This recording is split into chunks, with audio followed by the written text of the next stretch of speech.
Kembali disergap pemirsa, 2 orang berboncengan sepeda motor tertabrak kereta api di perlintasan tanpa palang pintu, Medan, Sumatera Utara. Seorang remaja laki-laki tewas sementara 1 wanita kritis. Ibu korban histeris hingga nyaris pingsan.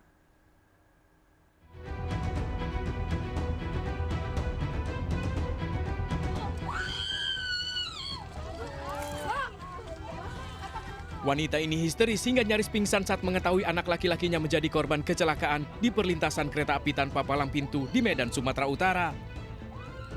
Jasad remaja laki-laki 14 tahun ini tergeletak dengan luka di sejumlah bagian tubuhnya.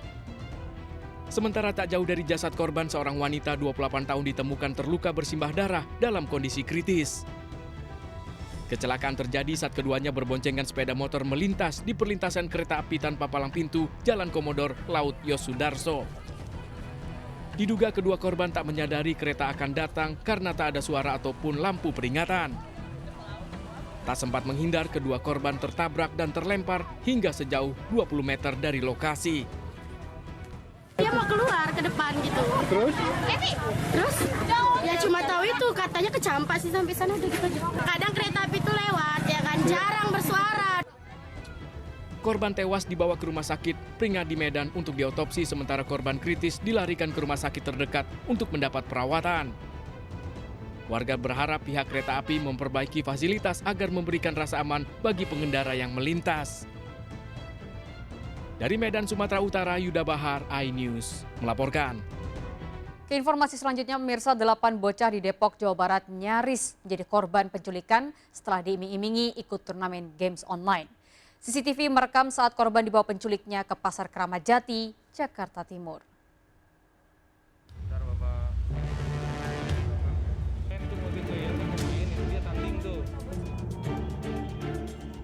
Dalam rekaman CCTV di sekitar Pasar Kramat Jati, Jakarta Timur, terlihat 4 bocah mengikuti seorang pria berbaju biru yang diduga pelaku penculikan.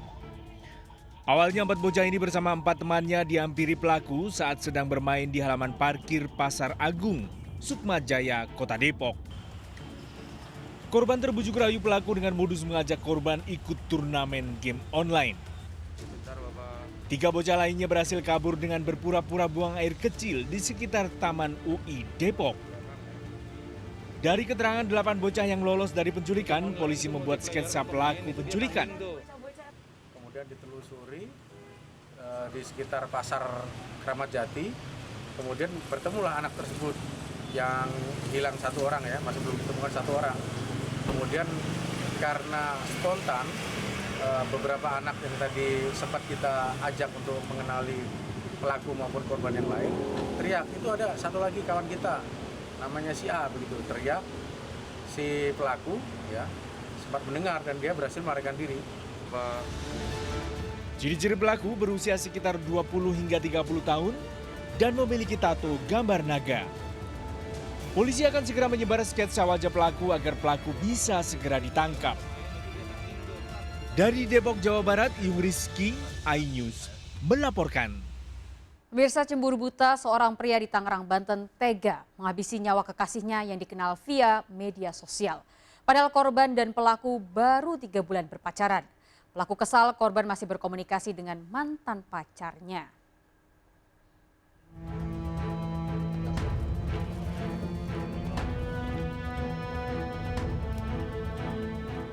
Pelaku pembunuhan wanita muda yang ditemukan tewas mengenaskan di empang Jalan Sasmita, Karawaci, Tangerang terungkap. Wanita berusia 21 tahun ini ternyata dibunuh oleh kekasihnya sendiri yang baru 3 bulan dikenalinya di media sosial. Kepada polisi, pelaku mengaku cemburu ketika mengetahui korban masih berkomunikasi dengan mantan pacarnya. Keduanya sempat cekcok hingga pelaku gelap mata menganiaya korban hingga tewas. Kamu kenapa? Cemburu atau kenapa? Cemburu. Itu pakai tangan kosong atau pakai alat? Tangan kosong. Mas, selama kabur. Di percekcokan itu diketahui menurut tersangka ada beberapa komunikasi yang menurut tersangka adalah itu pacar korban. Tetapi sebetulnya oleh tersangka, oleh korban sudah diberikan penjelasan bahwa itu cerita lama. Pelaku dijerat pasal pembunuhan berencana dengan ancaman hukuman 15 tahun penjara. Dari Tangerang, Banten, Sukron, iNews melaporkan. Dan pemirsa, kita akhiri perjumpaan kita dalam berita kriminal sergap edisi hari ini. Ingat, kejahatan mengintai di sekitar Anda. Selalu waspada.